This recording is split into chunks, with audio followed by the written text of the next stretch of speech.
Olá, eu sou Juliana Chabati e hoje estamos no programa Direito e Saúde conversando com vocês. Sejam muito bem-vindos.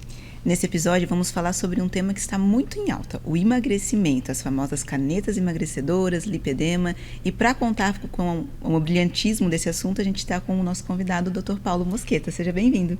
Obrigado, meninas. Mais uma vez aí estamos juntos para falar de saúde, né? Saúde feminina.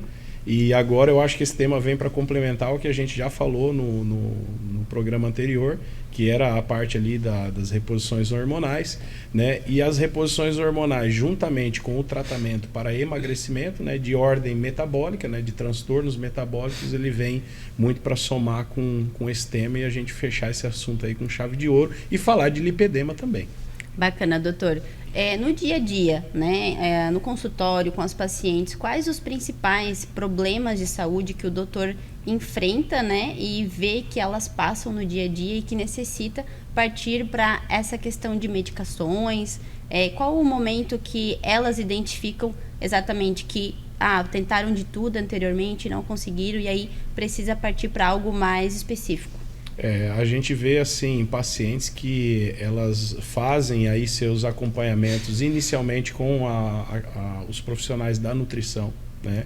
Que já fazem orientações de dieta, explicam a questão dos horários, ensina a questão ali dos picos do cortisol, né? Quais são os horários que a gente tem que comer, volumes maiores ou talvez alimentos mais ricos em carboidrato, outros horários mais ricos em proteína, né? Então, assim, de regra geral, né, a gente sempre fala que você tem que fazer um café da manhã de um rei, né? Ter um almoço de um príncipe e a janta de um vassalo, né? Mais ou menos isso para você ter o quê? Para você ter o seu gasto energético, porque assim, a gente tem que entender o alimento como um combustível, né? O nosso corpo, ele é uma máquina.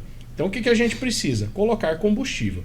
Quando você coloca um combustível logo pela manhã, você tem o dia todo de atividade física do trabalho, né? E você tem a atividade física diária, que às vezes é coisa que a gente fica um pouco relaxado de fazer, mas a gente não pode perder esse costume, né?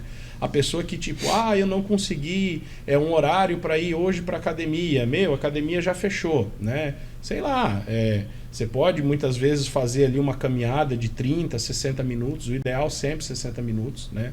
Mas você fazer 60 minutos de caminhada para você queimar aquela energia que você já colocou lá no início do teu dia, né? Então, quando a paciente ela se dá conta que ela fez todo esse acompanhamento nutricional, ela está fazendo a parte dela, ela vai para academia, ou se ela não vai para academia, ela faz pelo menos atividade física de 60 minutos de caminhada diária, e ela vê que isso não está repercutindo de forma positiva em um lapso aí de 6 meses a 1 ano, porque tudo também é o tempo, a gente tem que saber esperar as coisas acontecer, né? Porque o foco e a disciplina é o que vai te fazer emagrecer com qualidade, né? Tendo medicação ou não, o emagrecimento de qualidade ele tem que ser levado em primeiro lugar isso. Foco, disciplina, entendimento e mudança de hábitos, né? Então, aí você tem o complemento das medicações. Antigamente a gente só tinha medicações químicas, hoje a gente tem medicações mais orgânicas, né, mais hormonais, que é o caso das canetas e tudo mais. Nós temos também as reposições hormonais que ajudam no controle do peso, na perda de peso, mas você vê que a paciente, quando fica esse período aí de 6 meses, 1 ano, e ela tem essa dificuldade, ela acaba procurando a gente no consultório. E muitas vezes o problema ele não acaba sendo um problema de ordem disciplinar daquela paciente, mas sim de ordem metabólica. E aí já foge, né, da mão do paciente fazer algo diferente para tornar possível. Para mudar aquele cenário, né? Isso aí. Hoje a gente tem um emagrecimento apresentado e vendido de uma forma muito rápida, né, doutor? Muito fácil, muito né, doutora? Fácil, aplica e em 6 meses já está com aquele corpo maravilhoso. Isso a longo prazo, doutor? Porque a gente sabe que muitas vezes a gente está emagrecendo, mas não é só gordura, né? Às vezes está queimando todo a massa muscular. Magra, né? E isso vai trazer um malefício, né? E a longo prazo a gente tem a sarcopenia, né? Que fala, qual é os hábitos, né, que a gente deve ter para não desenvolver sarcopenia e uma vez desenvolvido, qual é o alerta que tem que surgir assim na mente para tenho que buscar uma ajuda? É isso aí. Isso é muito importante, tá? Porque a sarcopenia ele é o tal do, digamos assim, é a falsa pessoa saudável, né? Você tem um corpo, porque antigamente a gente sempre falava, né? Ah, a pessoa um pouquinho mais cheinha, mais gordinha, ela está mais saudável do que a outra. Eu vejo que quando ocorreu a questão ali do emagrecimento daquelas cantoras lá, o pessoal ficou tudo assim, meu Deus, olha lá como que ela tá doente. Não, gente, ela tá ganhando qualidade de vida. Né? A gente tem que entender e encarar a obesidade sim como uma doença. Ah, mas ela perdeu muito rápido. Mas aí a gente tem que analisar o seguinte, o que ela perdeu rápido? Foi gordura ou foi gordura e musculatura? Né? Sim. Porque hoje, vamos falar o seguinte, dos tratamentos antigos e convencionais que a gente tinha a sibutramina. Né? A sibutramina, ela fazia o quê? Ela fazia um bloqueio, né, no eixo neurológico ali, de você ter uma sensação de saciedade e você não ter que comer. E essa era a questão. E o paciente, ele não comia mesmo, reduzia muito a quantidade. Ele vai perder peso? Vai. Só que ele vai perder massa gorda e vai perder massa magra. Esse é o grande problema, né? E a evolução do tratamento de emagrecimento, da luta contra a obesidade, que agora a obesidade pela OMS é encarada como uma doença, né? Hoje as canetas emagrecedoras, que a gente chama assim, né? É um nome popular. Né? Incorreto, mas a gente conhece as canetas por esse nome, que é o Ozempic, né? o Mounjaro e em breve aí no mercado a Retratutida.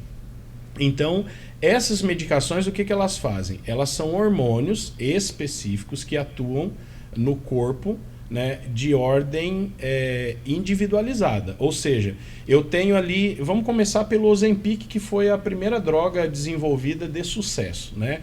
Então, o que é o Ozempic? Ele é a semaglutida, que ele é um hormônio que ele carrega o anti-GLP-1. Tá? GLP-1, como a gente falou no programa anterior, produzido no intestino, né? E ele te dá a questão relacionada com a fome, a busca por alimento, principalmente glicose e carboidrato. Então, o que acontece? No paciente diabético, que foi o primeiro desenvolvimento da medicação, foi focado no paciente diabético que tem uma resistência à insulina elevada que não controla com os meios convencionais. Então, a semaglutida, ela diminui bastante, tá, a concentração de glicose, né, no plasma sanguíneo. Então, com isso, você tem o quê? A diminuição da glicose ofertada, né, e pura para ser utilizada, e você com isso você força o teu metabolismo a queimar certas gorduras para fazer o uso da gordura como açúcar. Né? Então você tem essa troca. Né? E aí foi uma medicação que, tipo, em doses mais baixas e tal, ela faz o controle glicêmico do diabético. Em doses mais altas, ela promove também o emagrecimento. Porém, avançaram os estudos e aí eles fizeram a tirzepatida, que é o nome genérico do Mounjaro. Né? Então, qual que é a diferença do Mounjaro? Além do anti-GLP-1, que ele causa saciedade, ele vem com o anti-GIP, que ele controla a expansão do tecido de gordura dos pacientes. Né? Então, já é uma medicação muito mais especializada para o emagrecimento, apesar de ser uma medicação também usada em pacientes diabéticos para o controle insulínico, mas ela tem o poder de destruir tecido de gordura. E o principal tecido de gordura que ela destrói de forma rápida, porque é uma gordura menos densa, é a gordura visceral. E a gordura visceral é o nosso grande problema da obesidade. Por quê?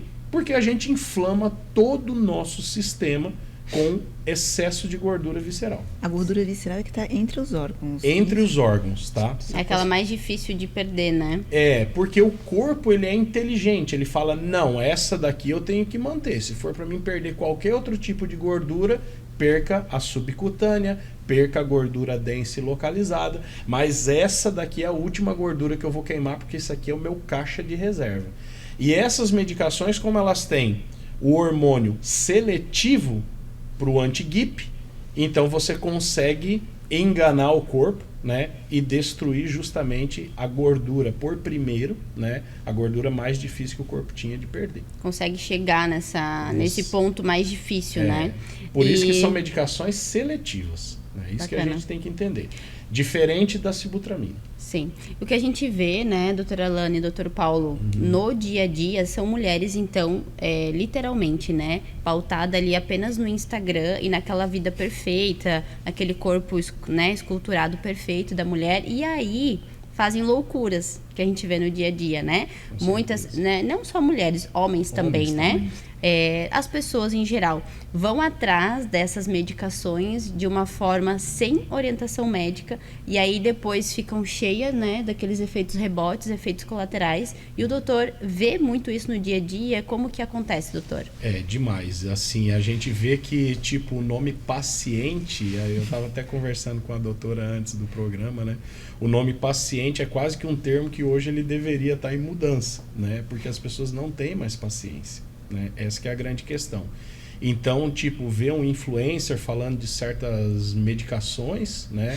Que no Brasil elas começaram a ser vendidas de forma livre na farmácia, sem nenhum tipo de controle, né? Exato. E aí a gente começou a colher os primeiros problemas. Quais os primeiros problemas? Cegueira em alguns pacientes. E isso assustou demais, né? Muito isso sério, assustou né? demais. Muito sério, tá? Por quê? Porque, na verdade, assim, como são hormônios seletivos, né? E eles vão trabalhar com certo foco na queima de gordura e no controle pela forma como o teu organismo vai metabolizar a glicose e o carboidrato, a gente tem que esquecer que tem certos pacientes que têm problemas ópticos, né? De origem, como, por exemplo, o glaucoma, né? E esses pacientes, eles têm uma dose muito moderada da medicação. Por isso que é um tipo de medicação que, assim, por mais que o profissional ele te prescreveu a medicação, eu gosto de atender o paciente no consultório semanal, né? Bacana. A minha forma de trabalho no emagrecimento, ela é semanal, por quê? Por mais que esse paciente faça comigo as aplicações em consultório, ou ele opte em comprar medicação em farmácia para ele fazer o uso domiciliar, que isso agora está permitido, né? Antes a tirzepatida ela deveria ser aplicada apenas em consultório, então foi liberada as canetas em doses mais restritas que o paciente pode fazer o uso em casa, né? É importante essa conversa porque muitos sintomas podem acontecer justamente nas primeiras semanas, que é o período de adaptação, né? Então, quando você faz a primeira consulta com o paciente já chega todo ansioso, achando que ele vai receber ali naquela primeira consulta a primeira dose. Milagre. Né? E já vai sair dali com a primeira dose da medicação. E na semana que vem vai estar magríssimo. E ela não funciona dessa forma, né? Porque assim, antes da gente fazer a questão do emagrecimento, a gente tem que entender o seguinte: quais foram os problemas que levaram essa pessoa a estar acima do peso, né? Muitas vezes está influenciada a questão dos hormônios, né? Genética, né? Genética, tá? Problemas metabólicos que vêm já de genética, né? Já, a mãe já tinha problema com obesidade, diabetes e tudo mais. Doença de Crohn, que é uma doença intestinal, que tem pouca absorção de aminoácidos, proteínas e minerais.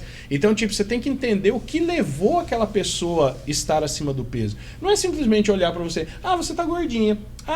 Vamos tentar tirar uns 10 quilos de você. Não, cara, isso não é fazer medicina com qualidade. Até o próprio lipedema, né, doutora Alana e doutor Paulo? A gente vê mulheres magras, corpo magro, mas que têm lipedemas. E elas relatam que elas emagrecem membros superiores, emagrece barriga, abdômen chapado, mas as coxas, né, e perna, bumbum ali não conseguem. Desculpe até a expressão, se mata na academia fazendo exercícios de hipertrofia e elas não conseguem queimar aquele tipo de gordura localizada. E aí mostra que é uma doença, que é uma patologia, certeza, né, patologia. doutor? Não é apenas uma questão estética, né? Por que essa gordura é tão resistente, doutor? Porque ela é uma gordura inflamatória, tá? O que acontece ali? O transtorno ele ocorre que você começa a ter um aumento excessivo do tecido de gordura, tá?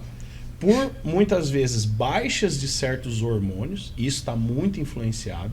Tá? Outra questão, a alimentação que a gente tem no dia a dia, que são os fast foods, refrigerantes em excesso, energético, eu tenho que ter disposição, vou abrir uma lata de energético aqui e vou tomar para me aguentar no meu trabalho. Industrializados, né?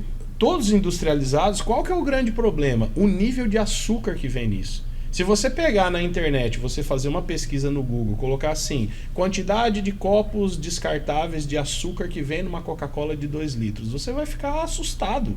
Porque vem praticamente ali 500 gramas de açúcar em 2 litros de Coca-Cola. Nossa. Né? Muita coisa, né? E isso diariamente. E isso ele vai produzir o quê? Um aumento muito grande do nível de glicose no teu corpo. E glicose é algo rico para o corpo, né? E o corpo vai fazer o quê? Ele vai depositar isso em algum lugar. Ele não vai querer perder. Vai estocar. Vai estocar. Guardar. Né? Ele vai guardar, pensando sempre no seguinte: olha, hoje está entrando essa energia toda. E amanhã ou depois? Pode ser que essa energia não entra. E se eu ficar doente? Eu vou precisar de energia. Então aí é onde o corpo ele se perde na construção do tecido de gordura e ele começa a crescer de forma exagerada. Não tem os lipomas também, né? Que aparecem no corpo, os nódulos de gordura que crescem. É uma desordem do tecido de gordura. Só que aí o que acontece? Aí existem ali citocinas inflamatórias, que são substâncias e células, né, que elas produzem ali as enzimas e tudo mais, porque elas tentam controlar o crescimento desse tecido de gordura. E aí elas começam a fazer o quê? Produzir ali um processo inflamatório para sinalizar que as células do corpo têm que vir para aquele lugar para ajudar a destruir o tecido de gordura. E aí ali você cria o quê? Você cria um processo inflamatório. Aí o que acontece? Tudo no corpo que é inflamado, o corpo ele pensa assim: bom, essa proteína não faz parte do meu organismo, eu tenho que fazer o que com ela? Diluir. O que o corpo entende por diluir? Vamos sequestrar água de tudo que é lugar do corpo e trazer para aquela região. E aí começa a água entrar no permeio ali do tecido de gordura e isso gera um processo inflamatório. Por quê? Coloque no copo água e coloque um azeite de oliva. Pode misturar, eles não vão misturar, não. Né? Por um momento ele vai te enganar na ótica ali que você viu que aquilo misturou, você deixa um pouquinho e vai começar a separação. Então são dois tipos de substâncias que não vão se conectar, mas o processo inflamatório ali ele aumenta cada vez mais. E como existe ali um processo inflamatório, é difícil você fazer um exercício buscando a queima de gordura naquele local, porque ali existe uma inflamação, né? Então aí é onde vem o poder das canetas ali que a gente fala, né? Principalmente, por enquanto, que é a que está no mercado, o Mounjaro, ele tem esse poder de destruir esse tipo de gordura também. Tá? Certo. Existem vários estudos do Mounjaro, inclusive para pacientes que estão ali no tratamento de câncer e tudo mais, então estão fazendo o uso da medicação para quê? Para destruir tecido de gordura, virar aquela energia disponível e o paciente naquele momento da quimioterapia ele conseguir, né, dar a volta por cima porque ele está tendo absorção daquele tipo de gordura. Interessante, né? Legal. Então é uma energia extra. Isso aí está sendo aplicado na prática diária aqui no Brasil ainda de forma muito sensível, né? Muito cautelosa, e a gente né? tem que ter isso, por quê? Porque isso ainda é um estudo que ele está em desenvolvimento. Mas você vê que é um estudo que ele está muito à frente. Né? Bacana. Então, assim, para você ver que o Mounjaro ele traz tantos benefícios que a gente vai ver que futuramente ele não vai ser empregado só nos casos de diabetes e emagrecimento. Sim. Ele vai ser empregado em outras formas ali para você conseguir dar uma energia rápida para o seu corpo, queimando gordura que às vezes você tem em excesso. Né? E ainda assim, né, doutor e doutora Alana, a gente vê no dia a dia que hoje as medicações, né, elas estão bem faladas, mas existe um tabu dessa questão de que quem parte para essa medicação, Ozempic, Mounjaro, é porque está tomando bomba. Né? Então a gente tem essa falta de conhecimento em uma parcela do público ainda, né? Sim, você escuta muito assim de algumas pacientes falar: eu vi lá a sua paciente, ela emagreceu, mas emagreceu na base do Mounjaro.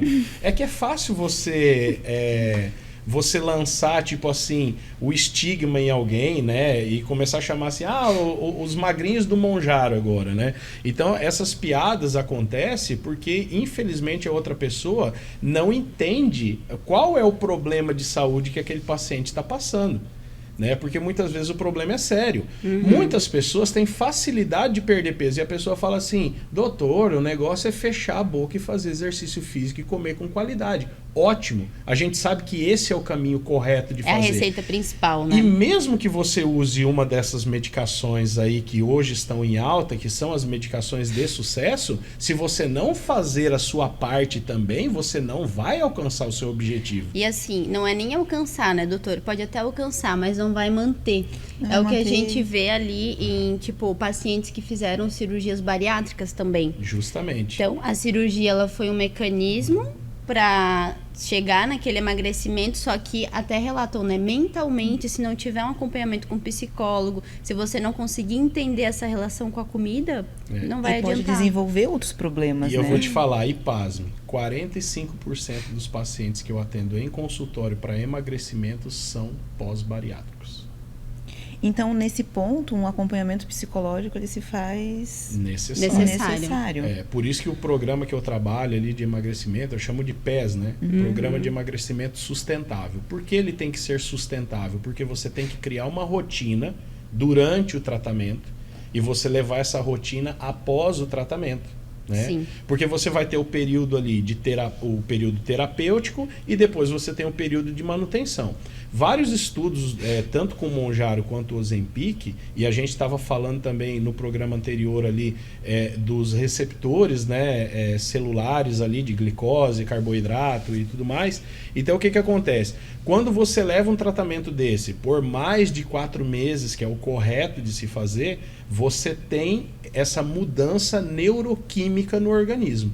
Que você tem a diminuição desses receptores que estão pedindo glicose, que estão pedindo carboidrato e tudo mais. Então você tem um controle daquela compulsão alimentar. E esse é o grande problema, muitas vezes, do paciente lutar. E o pós-bariátrico, que às vezes não consegue ter esse entendimento e que às vezes precisa fazer certas mudanças no estilo de vida, precisa entrar com certas medicações para tratar a compulsão também, porque a obesidade ela é complexa de ser tratada. Sim. Né? Não é fácil. Para a pessoa que perde peso rápido, é fácil ela julgar o próximo. Né? Mas é um assunto muito delicado. Então, quando você leva um tratamento superior a 4 meses, você tem a diminuição desses receptores celulares. E aí é onde ele faz esse trabalho mais neuroquímico, né? Que você vê que as suas compulsões elas começam a desaparecer depois desse tempo de tratamento. Né? Então, assim, a bariátrica ela é uma opção? Ela é sim uma opção, ela ainda é. Tem seus efeitos colaterais, os problemas que pode acontecer, como qualquer outra cirurgia. Toda cirurgia tem os pós e os contra. Né? Mas você vê que o paciente, quando ele não leva uma condição de hábito, mudança do entorno e tudo mais, você vê que nem com uma bariátrica ele consegue permanecer depois, né? Manter o peso. E com a questão da bariátrica, ele deixa de absorver certas vitaminas, como B12, vitamina C, vitamina D, de forma oral. Então vai desencadeando em outros problemas também, né? E é o que a gente fala, é difícil, mas é a mudança do estilo de vida, né? E começa na questão ali emocional, mental, que é o mais difícil, né? Então por isso que é importante ter esse acompanhamento. E no caso do doutor, acredito que você se depara muito com a questão que a gente falou antes, né? O paciente busca uma consulta, mas não entende que é necessário ter um acompanhamento, porque não é numa consulta que a pessoa vai ter a receita do bolo, né, pro resto da vida, porque não tem como, né, doutor? E eu vejo o seguinte, muitos pacientes que chegam até nós ali e tal, que acompanham a gente nas redes sociais e tudo mais, ele chega e ele fala assim, o doutor atende pelo plano, né? Não, eu não atendo plano de saúde. Mas então para mim não interessa, né? Mas assim, uma consulta qualificada que você faz no início de um tratamento é uma consulta que às vezes ela leva até 1h30 de conversa. E não será em uma consulta só que você vai passar ali todos os problemas de saúde que você tem. E outras vezes você passa todos esses problemas de saúde, mas o profissional ele vai ter que ter um tempo também para as coisas encaixarem na sua cabeça, porque hoje em dia, com essa vida corrida que a gente tem, não é simplesmente não sobra tempo. E você tem que entender os problemas que te levaram até lá. Então, assim, o acompanhamento ele é justamente para quê? para você fazer um panorama inicial do paciente, ver todas as alterações que ele tem na forma bioquímica através dos exames de sangue, exames de fezes, que a gente faz também exames de urina, tá? E você tem que fazer minimamente ali um ultrassom de abdômen para você ver como que tá teus órgãos internos. Muitas vezes você tem ali cistos ou nódulos no pâncreas ou no fígado, você tem barro biliar na tua vesícula biliar em excesso, você tem cálculos renais, né, que são as pedras nos rins. Então a grande preocupação das pessoas comprarem essa medicação antes, né, quando as farmácias não regulavam, e fazer esse uso em casa de forma descontrolada, né, para a gente falar dessa forma, você não lida com todos os efeitos colaterais ali que você pode colher durante o tratamento. Então, assim, e nem sabe quais medidas é saudável tomar, né? Com certeza. E por assim, exemplo, você pode ter ali uma pancreatite, tá? Que já aconteceu em vários pacientes tomando por conta, né? Você pode ter uma pancreatite ou uma hepatite, né? Por conta de excesso da medicação, numa condição de saúde que você tem que deveria ser previamente tratada antes do tratamento de obesidade. E é sempre muito importante pontuar, né, doutor, como o senhor falou ali no início, a obesidade é uma doença, né? Então, sendo uma doença, a gente ouve falar muito sobre as canetas emagrecedoras usadas de uma forma totalmente irresponsável, mas muitas pessoas usam para tratamento de doença, e tendo esse diagnóstico médico, sendo ele do SUS, de plano de saúde ou médico particular, você consegue ter esse tratamento, inclusive pelo SUS. Obviamente, justificado, com relatório médico, exames, mas ainda que passe por um médico particular, você consegue entrar ali na justiça e solicitar judicialmente, caso haja necessidade, de ter esse acompanhamento medicamentoso pelo SUS. E caso você tenha plano de saúde, forçar que o plano de saúde, né, doutora Juliana, forneça para você. Porque é uma doença, não deixa de ser. A gente tem que parar de ver a obesidade como algo estético. Essa e na verdade, né, doutor, bem pontuado isso, até por você pontuar isso, né, um médico especialista, né, porque a gente vê no dia a dia, né, doutora Lana, frequentemente o plano de saúde negar o tratamento para obesidade, para lipedema, né, de Mounjaro, Ozempic, alegando ser estético, alegando ser um mero tratamento estético, quando na verdade ele atua na função, né, do paciente ali, na qualidade de vida do paciente, né. E, inclusive, esse acompanhamento multiprofissional com psicólogo, talvez até um psiquiatra para controlar ali um pouco a ansiedade, né, doutor? Tudo isso é previsto e é obrigatório o SUS e o plano de saúde fazer o fornecimento caso tenha indicação médica. Doutor Paulo, foi um prazer ter o doutor conosco novamente. Eu que agradeço o convite. Obrigada, doutor, por estar com a gente. Estamos encerrando, então, mais um episódio do programa Direito e Saúde, que hoje estávamos aqui com o Dr. Paulo falando sobre emagrecimento e saúde da mulher. No próximo episódio vamos falar sobre um assunto muito importante, uma doença silenciosa chamada fibromialgia. Esperamos você lá.